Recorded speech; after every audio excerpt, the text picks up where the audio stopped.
அடுத்தது நம்முடைய வாஷிங்டன் சுந்தர், நான் ஏற்கனவே ஆரம்பத்தில சொன்னது. 46 பந்துகள்ல 53 அடிச்சாரு. விட்டு விளாசுறாரு. ஸோ இந்த இன்னிங்ஸ பொறுத்தவரைக்கும், இங்கிலாந்து இதுக்கு முன்னாடி போட்டிருந்த அந்த லென்த் இந்த இன்னிங்ஸ்ல வொர்க் அவுட் ஆகல. இந்தியா வந்து புடிச்சுட்டாங்க. வந்து ஜஸ்ட் டிராப் பண்றானுங்க. இந்த ஷார்ட் பாலும் போடாம, எதுவும் பண்ணாம ஒரு லென்த் பாலா போடுறாங்க அப்பப்ப. நம்ம வந்து அதுக்கு போய் டொக்கு ஆடிட்டு இருக்கோம். எதுக்கு ஆடணும்? ஆடிருவோம் அப்படின்னு சொல்லி அந்த அட்டாக்கிங் பேட்ஸ்மேனா இவரும் காட்டினாரு. ஸோ நல்ல லீடு கிடைச்சது இந்தியாவுக்கு. 374 டார்கெட்ட எப்புட்றா அடிப்பானுங்க இவனுங்க? இந்த ஓவல் மைதானத்துல 265க்கு மேலேயே அடிச்சது கிடையாதாமே எவனுமே சேஸ் பண்ணி.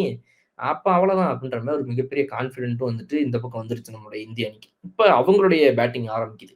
இங்க என்ன பண்றாருன்னா, சுப்மன் கில்லு நம்மளுடைய டே 3 பொறுத்தவரைக்கும் இந்தியன் டீம ஃபீல்டு செட்டப்பே கொஞ்சம் அட்டாக்கிங்கா வைக்கிறாரு.